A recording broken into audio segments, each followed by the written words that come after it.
உதாரணமாக கல்வி எல்லோருக்கும் பொதுவானது. திமுக, அண்ணா திமுக, காங்கிரஸ் அதெல்லாம் எல்லோருக்கும் பொதுவானது. எல்லோருக்கும் கல்வி வேண்டும், அனைவருக்கும் கல்வி வேண்டும். கல்விதான் அழியாத செல்வம். நம்ம முதலமைச்சர் திரும்ப திரும்ப அதை சொல்லுகிறார். அழியாத செல்வம் கல்வி, அதை அனைவரும் படிக்க வேண்டும், அனைவரையும் படிக்க வேண்டும் அப்படிங்கிறார். திருச்சியில போன ஒரு நிகழ்ச்சியில ஒரு பெண்ணு படிச்சு பாஸ் பண்ணி வழக்கறிஞருக்கு படிப்பதற்கு அது தேர்வாகி இருக்கிறது. அந்த பெண்ணை பாராட்டி ஒரு சால்வை அணித்தது மட்டுமல்ல, தான் சட்டையில் அணிந்திருந்த பேனாவையும் எடுத்து அந்த பெண் குழந்தைக்கு கொடுத்துட்டு வந்திருக்கிறார். இன்னைக்கு சாயந்தரம் நம்ம முதல்வருடைய செயலாளர் தினேஷ் அவர்களுக்கு வேற ஒரு செய்தியா போன் பண்ணேன். நான் தினம் வந்துட்டு இருக்கேன், தினம் பேசிட்டு இருக்கேன், எனக்கு பேனா கொடுக்கல, அந்த பிள்ளைக்கு பேனா கொடுத்துட்டு வந்துருக்கல அப்படின்னு. சரி, உங்களுக்கு ஒன்று கொடுக்க சொல்றேன்னு சொல்லி அவர் சொன்னார். ஒரு பேனாவை கொடுத்துட்டு வந்திருக்கிறார். அவர் பயன்படுத்துகிற பேனா, புதுசா ஒரு பேனா வாங்கி கொடுக்கிறது என்பது வேறு, அது வேற விஷயம். நான் அமைச்சர்கிட்ட சொல்லி எனக்கு பேனா வேணும்னா 100 பேனா வாங்கி கொடுப்பார், அது வேற விஷயம். தான் சட்டப்பையில் அணிந்திருந்த பேனாவை எடுத்து அந்த பெண் குழந்தை கொடுத்து வந்தார். கல்வியை ஊக்குவிக்க வேண்டும் என்பதற்காக அது. ஆக கல்வி என்பது மிக மிக முக்கியமானது. இந்த கல்வி ஏற்கனவே மாநில பட்டியலில் தான் இருந்தது, அது பிறகு மத்திய பட்டியலுக்கு சென்று போய்விட்டது. இப்ப என்ன பிரச்சனை வருது? ஒன்றிய அரசாங்கம் தேசிய கல்விக் கொள்கை 2020 அப்படின்னு ஒரு கல்விக் கொள்கையை கொண்டு வந்திருக்கிறாங்க. இந்த கல்விக் கொள்கையை ஒரு கமிட்டி போட்டாங்க, அந்த கமிட்டி பரிந்துரை செய்திருக்கிறது, அவ்வளவுதான். அந்த கமிட்டியில யாரெல்லாம் இருக்கிறாங்க அப்படின்னா, RSS இயக்கத்திற்கு வேண்டிய ஆதரவாளர்கள் அந்த கமிட்டியில் இடம்பெற்றிருக்கிறார்கள். அந்த கமிட்டியின் சார்பாக ஒரு அறிக்கை கொடுக்கப்பட்டிருக்கிறது. அந்த அறிக்கையை மோடி தலைமையிலான அமைச்சரவை ஏற்றுக்கொண்டது. சரி, அமைச்சரவை ஏற்றுக்கொண்டதை நாடாளுமன்றத்தில் வைத்து விவாதித்தார்களா அப்படின்னா, நாடாளுமன்றத்தில் வைத்து விவாதிக்கவில்லை. ஏறுவதற்கான படிக்கட்டுகளை அவர் தான் பார்த்தேன், பரமரத்தில் வந்து கம்பு கட்டி ஏறுறார். ஆனா தலைவர் கலைஞர் என்ன செஞ்சார் தெரியுமா? தென்னை மரத்தில் ஏறுகிறவன் கால் வைத்து ஏறுவான் பாருங்க, தழும்பு, அந்த தழும்பாக தன் வாழ்க்கையை முடித்துக் கொண்டார். அவருடைய வாழ்க்கை தான். அந்த தழும்புகளில் ஏறித்தான் தேங்காய் பிடிக்கணும்.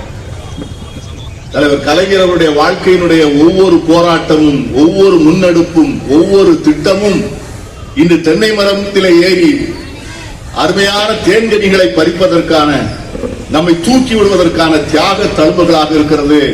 அந்த தழும்புகளை தடவி பார்த்து நினைவிலே கொண்டு அதற்கு நன்றி சொல்லி மீண்டும் அந்த நினைவில் நம்மளை புதுப்பித்துக் கொள்வதற்கான விழாக்கள் தான் இந்த விழா. அதனை சிறப்பாக நடத்துகின்ற உங்களுடைய மாவட்ட செயலாளருக்கும் மாவட்ட திராவிட முன்னேற்ற கழகத்திற்கும் என் பாராட்டுகளையும் நன்றி தெரிவித்து விடைபெறுகிறேன். கதாநாயகர்களை உருவாக்கிய நாயகர், பல கதாநாயகர்களுக்கு வசனம் எழுதி கொடுத்து புகழை ஈட்டி தந்தவர்.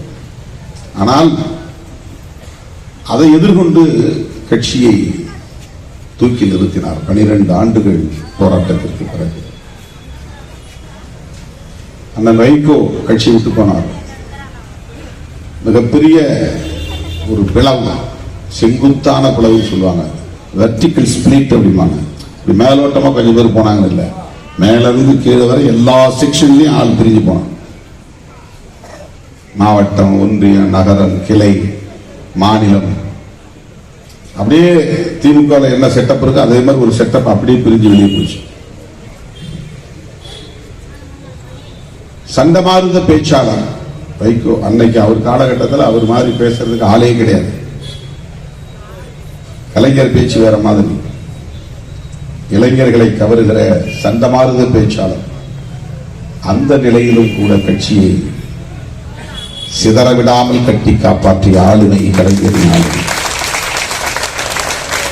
அதை விவரித்து சொல்ல தேவையில்லை.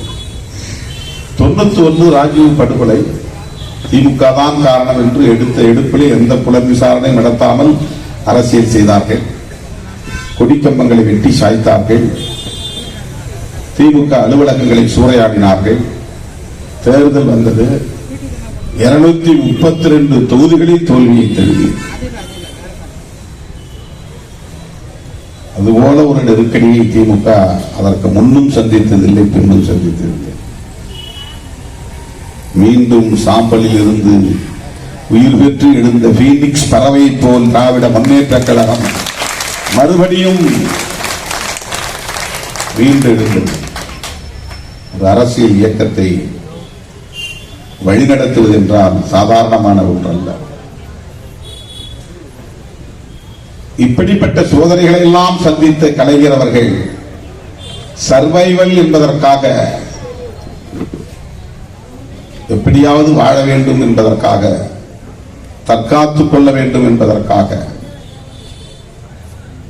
கொள்கைகளை விட்டுக் கொடுத்து சமரசம் செய்து கொண்டு தன்னை இழந்து நிற்கவில்லை. அப்போதும் கூட அவர் முன்வைத்த அரசியலை ஒருபோதும் கைவிடவில்லை. சனாதன எதிர்ப்பை கைவிடவில்லை, சமூக நீதியை கைவிடவில்லை, மாநில சுயாட்சியை கைவிடவில்லை, எதிர்த்து நின்றார். இந்தியாவிலேயே எந்த மாநில முதலமைச்சரும் எண்ணி பார்க்காத ஒன்றை அவர் எண்ணி பார்த்தார். மாநில அரசுகளுக்கும் மத்திய அரசுக்கும் இடையிலான உறவுகள் குறித்து ஸ்டேட் சென்டர் ரிலேஷன்ஸ் ஆய்வு செய்வதற்கு கமிட்டி போட்டார்.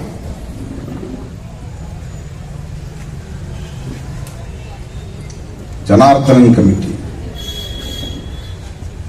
எந்த மாநில முதலமைச்சரும் அப்படி சிந்திக்கவில்லை. ஸ்டேட்டுக்கும் சென்டருக்கும் என்னையா ரிலேஷன்ஷிப், கான்ஸ்டிடியூஷன் என்ன சொல்லுது, அதை ஆய்வு பண்ணி எனக்கு ஒரு அறிக்கை கொடுங்க. இந்தியாவிலேயே முதல் ராஜமன்னார், மன்னிக்க வேண்டும், ராஜமன்னார் கமிட்டி அண்ணன் கரெக்டா சொன்னாங்க. இப்ப அண்மையில இறந்து போனவர் ஜனார்த்தனன், அவரு பேக்வர்ட் கிளாஸஸ்க்காக போடப்பட்ட கமிட்டி ராஜமன்னார் குழு.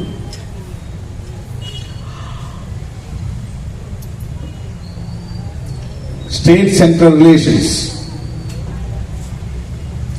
இது பெரும்பாலும் மத்திய அரசை பகைச்சு யாரும் விரும்ப மாட்டாங்க. ஏன்னா கான்ஸ்டிடியூஷன்ல 356 உறுப்பு, ஆர்டிகல் 356 ஆட்சியை கலைச்சிட்டு போயிடுவாங்க ரொம்ப ஈஸியா. அதனால எதுக்கு அவங்களோட சண்டை போட்டுக்கிட்டு அவங்கள்ட்ட ஏன் பிரச்சனை பண்ணிக்கிட்டு, அப்படியே அவங்களோட அட்ஜஸ்ட் பண்ணி போவோம் அப்படிங்கிற மனநிலை தான் அந்த காலத்தில் இருந்தது.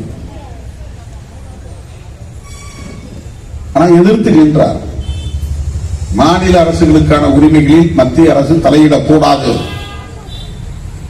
குடியரசு தினத்திலும் சுதந்திர தினத்திலும் ஆளுநரே என்ன கொடியேற்ற வேண்டும், முதலமைச்சரும் கொடியேற்ற வேண்டும். கேட்டவர் கலைஞர். இன்றைக்கு எல்லா மாநில முதலமைச்சர்களும் ஒரு நாள் சுதந்திர தினம் என்று கருதுகிறேன், முதலமைச்சர் கொடியேற்றுகிறார்கள் கோட்டையில். அந்த உரிமையை மீட்டு தந்தவர் கலைஞர். கட்சிக்கு அவ்வளவு நெருக்கடியில் இருந்த சூழலிலும் கூட டெல்லியில் ஆட்சியில் இருப்பவர்களோடு சண்டை போடுகிற அந்த ஃபைட்டிங் நேச்சர், சண்டை போடுகிற துணிச்சல், மாநில அரசுகளுக்கான உரிமைகளை இழந்துவிடக்கூடாது என்கிற அந்த போர்க்குணம்.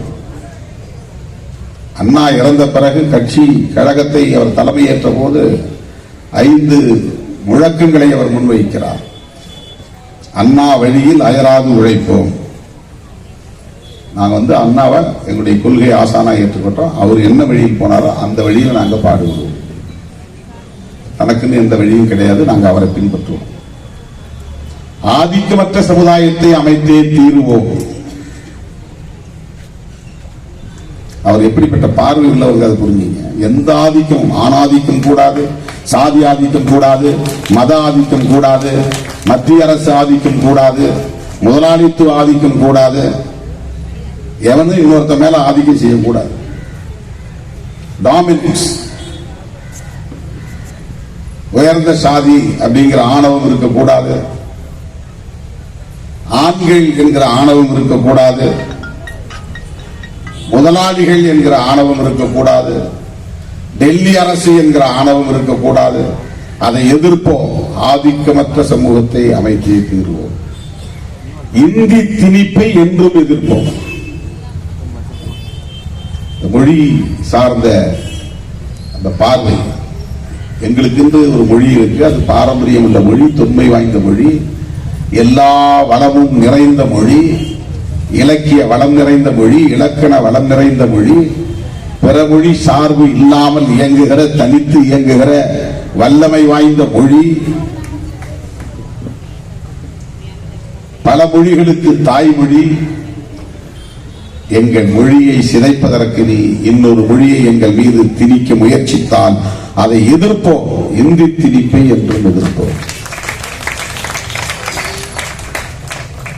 மத்தியில் கூட்டாட்சி, மாநிலத்தில் சுயாட்சி. கலைஞர் எழுதின முழக்கங்கள்ல இதை சொல்லுவதுதான் சொன்னார். இந்த முழக்கங்களை சொல்லி வந்து அவர் 1969 முதலமைச்சராக ஆகிறார். அண்ணா இறந்த போது அப்ப அவருக்கு 45 வயசு, 44 வயசு. 44 வயதுல முதலமைச்சராகிறார், கட்சிக்கு தலைவரும் ஆகிறார். கழகத்தினுடைய அமைப்பு விதிகளை எல்லாம் மாற்றுகிறார், கொள்கை முழக்கங்களை வரையறுக்கிறார். அந்த கொள்கை முழக்கங்களை வரையறுக்கிற அந்த நாளிலேயே மத்தியில் கூட்டாட்சி, மாநிலத்தில் சுயாட்சி என்று சொன்னவர்கள் முத்தமிழறிஞர் தலைவர்.